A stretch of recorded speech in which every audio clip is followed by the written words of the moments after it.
Okay, aloha everyone. So in this lecture, we are going to talk about reflexes. So what is a reflex in general? Well, I think it's easier to explain by giving an example. So say you touch something that's painful, like here we have touching a very hot pan with your bare hands. Not a good idea, but this is going to send pain signals through nociceptors to your nervous system. So what we have here is a sensory receptor or a nociceptor neuron right here, sending those pain signals.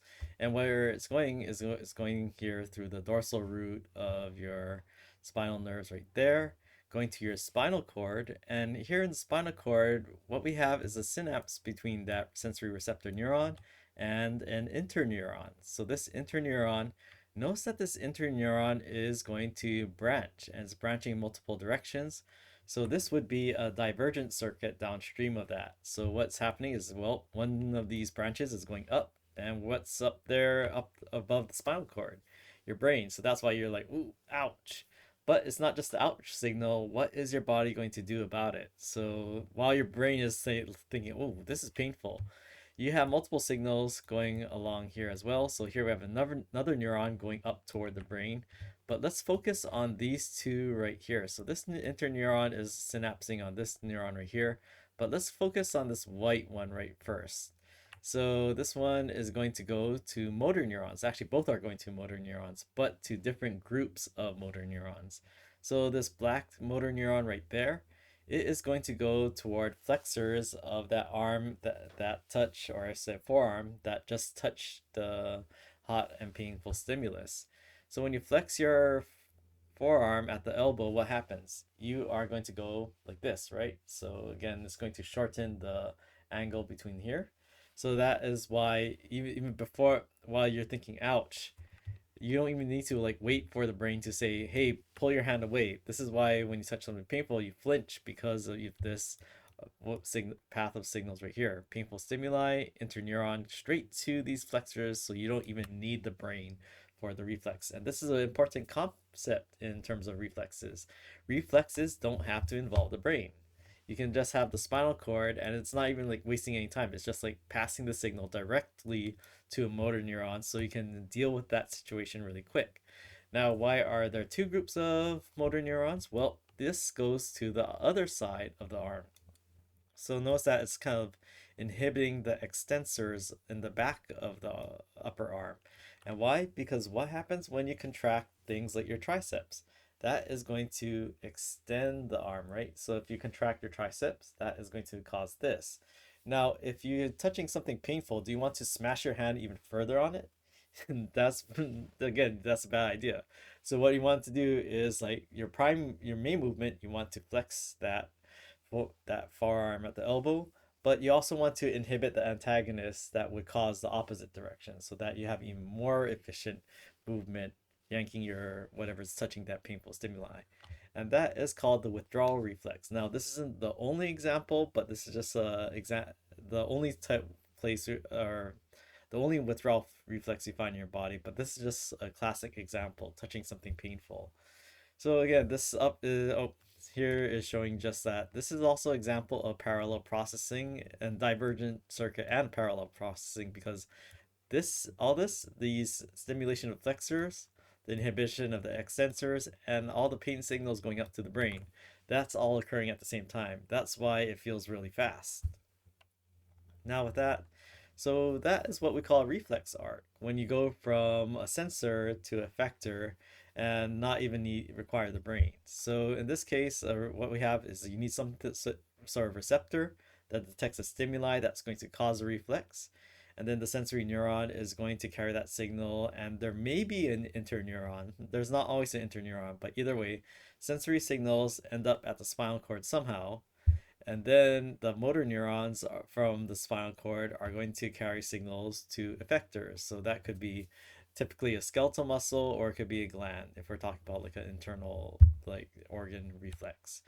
But in that withdrawal reflex we just covered over here. So again, you touch something painful and then you flinch and try to move your body part that was touching it away from that painful stimulus. So nociceptors, these are your pain receptors. So you have a painful stimulus right here. And then you have sensory neurons carrying that signals to your spinal cord. And interneurons, in this case, we're carrying things not only to your brain to cause so that you perceive the pain, but it's also going to send signals to motor neurons without even leaving the brain. And then these motor neurons are going to innervate skeletal muscles are going to contract the right muscles that help to move that body part away from that painful stimulus. So this is kind of like a general reflex arc, and this is showing you that this withdrawal reflex has is part is a type of reflex arc. So there's other things as well. Like here we have another painful stimulus. So again, it's not just with your upper limb and your hands. So painful stimulus, and this is going to activate the withdrawal reflex. So that's what we have here. Step on something sharp like a tack or a Lego. You are going to not smash your foot further on that painful stimulus. You are going to yank it away. Now, if we're talking about the lower body, is that what happens is that, okay, so this is the typical withdrawal reflex, and we see it on the right foot. So this person stepping on something painful with the right foot, makes sense. You take that right foot away. But something else happens. If you look further upstream, you have here the sensory neuron is going to the interneuron right there. And yeah, we have interneurons going, branches going up toward the brain, but it's going right here as well. Now, these nerves are going to, motor nerves are going to the right side, but notice that these branches are going to the left side. So it's also sending parallel signals to both legs at the same time. Now, what it's going to do to the other leg is that it's going to stimulate these extensors of the leg, so this opposite leg will straighten out. And then and so it's going to straighten out and it's not going to bend because why? And this opposite reflex. So again, the painful stimulus happened in the right leg, but this reflex that happens in the opposite leg is called the cross extensor reflex because again, here we have a flexion of the knee right here to remove our leg, the painful leg away from the stimulus. But the other one is going to, instead of bending, it's going to straighten out. And why is that? Well, think about it this way. Say, let's use this. Okay, here's an example right here. And then step on something painful. And then, ouch, you're going to pull it up. But say you didn't do anything with the other leg, you just let it be loose. So pull it up, and you might end up slipping. So the thing is that this cross extensor reflex it helps to kind of stabilize your whole body as you're yanking that knee and foot up away from that painful stimulus. You are going to stabilize yourself with the other leg as well. So that's why it kind of makes sense to have both signals from this reflex going to, or signals from the stimulus causing reflexes in both legs. So it's coordinated rather than just one leg, and then you have to kind of come just doing the withdrawal and then throwing your whole balance off. So then we have to cut now some vocabulary. So ipsilateral. So the withdrawal reflex is an ipsilateral reflex because why? Well, the stimulus was on the right side in this case, and the reflex happened on the same time at the same side. So that's what we call ipsilateral. When you have whatever is being affected occurs on, or like whatever is being stimulated happens on the same side of the body. Now, contralateral, so again, the left leg was not experiencing the pain, but we still stimulated a reflex with that it's painful stimulus on the right. So it's actually crossing the spinal cord to the other side. So opposite side, that's what we call contralateral. So the cross extensor reflex, that's an example of contralateral reflex. Now let's talk about another reflex arc. So the patellar or knee jerk reflex. So if you took the lab, you may have done this. And with this, what happens is that you have something here. We have a reflex hammer as shooting, and it's hitting this tendon right below right here, or I should say ligament, right? This patellar ligament. And then what happens is this is going to stretch this quadriceps muscle right here, and or stretch the quadriceps tendon and the muscles. So with this stretch, what it does is it activates these muscle spindles that detect stretch in the muscle itself. So these muscle spindles are receptors, and these are going to send signals to the spinal cord. Yeah, so here is a zoom in on the muscle spindles. So when you stretch these compress these nerve endings, and this sends all these action potentials and signals to the central nervous system. All right, so then we have this. So stretch this. Everything is going. you hit this right here, it's going to cause an indentation right here, pull the kneecap and slash patella, and pull this quadriceps along with it. So when you stretch that, that is going to activate those muscle spindles, and these sensory neuron signals are going to go through the dorsal root of the spinal cord. And then here we have it going, and there is no interneuron in this case. It's just going to go straight from sensory to motor. Now, motor neuron, what it's going to do, this is control and effector, and it's going to stimulate and basically cause a response. So here's the response. It's going to activate the muscles that were just being stretched. It's going to activate the quadriceps. And what happens when you flex the quadriceps in front on the front of your thigh? It's going to extend your knee and straighten it out. So that's why whenever you have this patellar reflex or knee jerk reflex, this is why your knee kicks out. Because and it's really fast too because there's not even an interneuron. It just goes straight from that sensory neuron to this motor neuron over there, causing your knee to kick out and extend like that. So that is the contraction with that motor neuron. So stimulus response really quick in the knee jerk or patellar reflex. So the patellar reflex is an example of a monosynaptic reflex. So what's a monosynaptic reflex arc? Well, again, with any sort of like how the signals travel in a reflex arc, you have a receptor and travels along a sensory neuron. But in this case, with the monosynaptic reflex arc, there's only one synapse directly between that sensory neuron and the motor neuron that's innervating the effector right there. So this is just one synapse, monosynaptic. Now, with the polysynaptic reflex arc, here's an example of that. So say like our withdrawal reflex, what we saw is that there was an interneuron between the sensory neuron and the motor neuron over here. So what we have is two two synapses. And so it's multiple synapses. It's not just a singular one, it's polysynaptic. Now, is it only just two synapses? It doesn't matter if it's two, three, 100. As long as there's multiple synapses and not just one synapse, it's considered a polysynaptic reflex arc. All right, so then back to here. So say, and I remember like one time we were trying to do demonstrations in class, and there was a football player, and he has a very thick tendons, and I was trying my best to get the patellar reflex from him. So what say it's really hard to hit somebody, they have too much tissue on their kneecap or whatever, and you're not sure if they have this reflex. Well, what you can do is go down the line and try to see if there's a reflex more distal to that area. So one reflex you can elicit is something called the Babinski reflex, and what happens is that or is you can use this well, it's a relatively not like razor blade sharp, but relatively pointy end of the reflex hammer. Scrape it like here, and if they have this reflex intact, then that means like okay, if this is the correct normal reflexes on the foot right here, that means that signal had to go all the way up here to the spinal cord and come back all the way along the same route as well, or similar route, I guess. So that means that if it's things are okay down here, that means everything going this way all the way up to spinal cord is probably okay as well. So that's something you can fall back on in case patellar reflex is really hard to do. All right, so the plantar reflex, or I should say like plantar reflex, not Babinski.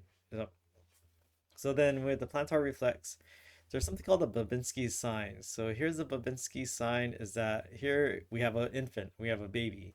And this is called positive Babinski sign. So pretend this is like a foot and pretend these are the toes.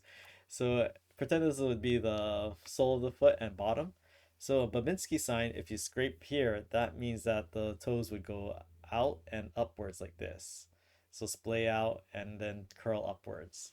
So that would be positive Babinski. And this is normal in an infant. So we're seeing a normal sign in this picture right there. But if an adult happens, that this happens in adult, that's actually abnormal in terms of that. So things, reflexes do change as we develop and learn. But the thing is that, okay, what should you see in adults? So think about it. Say you have something sharp kind of scraping or like touching the soles of your foot. Are you going to want to smash your soles of your foot further on it, or do you want it to kind of arch away? So that's what this is a normal response in adults we're seeing over here. we have that reflex hammer. Do I have one here? Not on hand, but I can probably use this. Yeah, so say you have the something kind of like pointy right that. So the negative Babinski sign would be like this, kind of like trying to arch your foot away and you're not splaying out your toes like that. So that is normal in adults. So a Babinski reflex, I like this is my mnemonic, baby and skis. And how do skis turn? Or in terms of how they curve? They curve upwards at the toes. But again, this is the normal. So this is normal in babies where the toes curl upwards like that. So again, look at the skis, they're curling upward like that. And then this is the normal Babinski reflex. So again, normal in babies, not adult and infants, not normal in adults. So, and then more vocabulary. So let's talk about innate versus learned reflexes. So in this lecture, we learn about a lot of innate reflexes. So things like the, the withdrawal reflex. We don't need to be taught that something is painful in order for us to flinch. That is something that's encoded in our DNA and our normal development.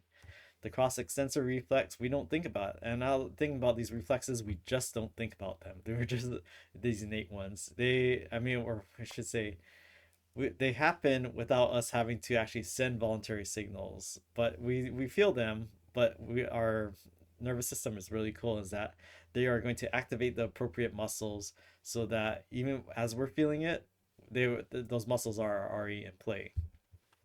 Patellar reflex is also an innate reflex, and that plantar or Babinski reflex is also called innate reflex. So we all have this, assuming that there's normal development. Now, learned reflexes, so you might have other reflexes. Things like these are ones like you do through experience, repetition, through our as we do these activities and start to build these connections and new synapses between our sensory neurons and motor neurons. So things like athletic movements. So say someone like just try to throw a ball at a baseball player and they just catch without really thinking about that. That is an example of reflex because they don't have to think, okay, it's coming this way. I have to push it, position my arm like that. They just kind of know through reflexes. Or and then transcribing and typing. Like say you just see a letter like and or just like hear a word and you're starting to type. So that's like an example of a learned reflex, is that you're not thinking, okay, I see the letter A, I'm going to activate my pinky finger and press the letter A. No, you're just kind of like doing it automatically.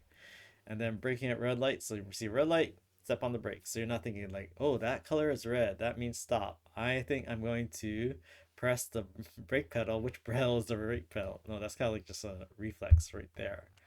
So that's an example. So you should be able to define the term reflex. So again, reflexes, key part of that is that you don't need the brain to have a reflex. And that's why people who have, unfortunately, like say they're comatose, so their reflexes are intact. So they might not be able to like perceive and respond it to the reflex, but what the stimulus. But if the reflex arc is intact, then you should still get movement of their skeletal muscles.